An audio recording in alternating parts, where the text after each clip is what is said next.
আমার নাম মহেশ উর্সেকার এবং আমি মুম্বাই বিশ্ববিদ্যালয়ের দর্শন বিভাগে পিএইচডির ছাত্র।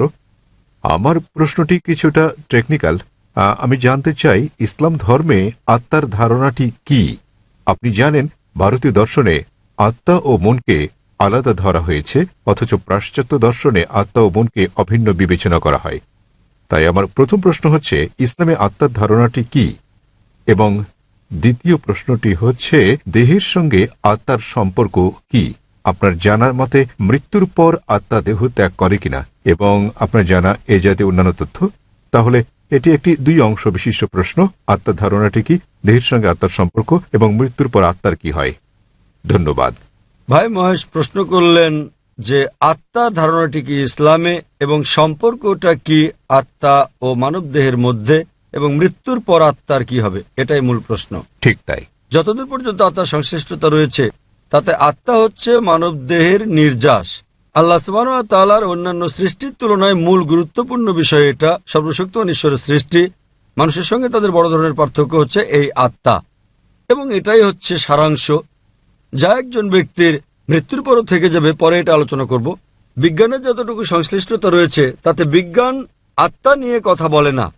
এখনো বিজ্ঞান সে পর্যায়ে পৌঁছেনি যে পর্যায়ে পৌঁছলে আত্মার অন্তঃসার রহস্য উদ্ঘাটন করা যায়। তবে গবেষণা করা হয়েছে, যখন কোনো জীব মারা যায়, উদাহরণস্বরূপ মানুষের সঙ্গে তুলনা করলে, যখন একটি প্রাণী মারা যায়, মৃত্যুর পরক্ষণেই সেটির ওজনের কোনো তারতম্য ঘটে না। তবে যখন আমরা একজন মানুষের ওজনের বিষয়টি বিশ্লেষণ করি, যখন তার জানকবজ করা হয় এবং সে মারা যায়, তাৎক্ষণিকভাবেই তার ওজন কমে যায়। এর অর্থ হচ্ছে মৃত্যুর পর মানুষ কিছু হারায় যখন সে মারা যায়, কিন্তু বিজ্ঞান এখনো সে পর্যায়ে পৌঁছেনি যে পর্যায়ে পৌঁছলে আত্মা ঠিক কি তা বলা যায়। আত্মা হচ্ছে নির্যাস মানব দেহের। পবিত্র কোরআনের সূরা আলে ইমরান অধ্যায় নম্বর 3 আয়াত নম্বর 185-তে আল্লাহ তাআলা বলেন, কুল্লু নাফসিন যায়কাতুল মউত, প্রত্যেক আত্মাকে মৃত্যু স্বাদ গ্রহণ করতে হবে। এই আয়াতে ইহকাল হচ্ছে পরকালের জন্য পরীক্ষা। কোরআনে আল্লাহ বলেন সূরা মুলক অধ্যায় নম্বর 67 আয়াত নম্বর 2, আল্লাযী খালাকাল মাউতা ওয়াল হায়াতা, অর্থাৎ আল্লাহ জীবন ও মৃত্যুকে সৃষ্টি করেছেন তোমাদের মধ্যে কর্মে কে উত্তম তা জানতে।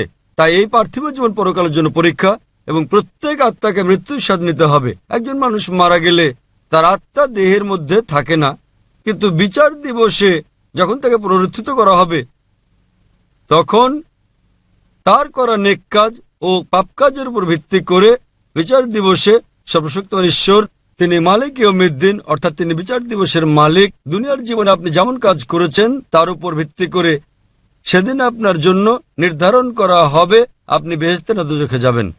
সুতরাং আত্মা জীবিত থাকে, আত্মা মরে না।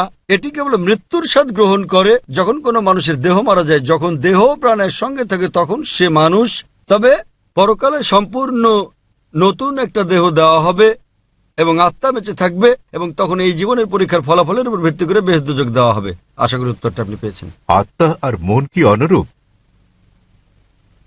ভাই প্রশ্ন করলেন আত্মা আর মন কি অনুরূপ? না। আবার বলছি, মন হচ্ছে ভাবগত।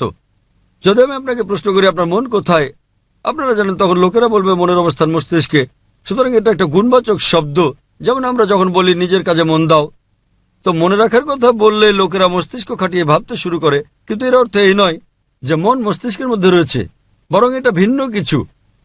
তাহলে আবারও প্রমাণিত হলো যে মন একটা গুণবাচক শব্দ। আমি জানি না মনকে কোথাও স্থাপন করা হয়েছে কিনা। যখন আমরা মন সম্পর্কে কথা বলি সাধারণত মস্তিষ্ক সম্পর্কে ভাবি, কিন্তু সেটা একটা গুণবাচক শব্দ। আশা করি উত্তরটা পেয়েছেন।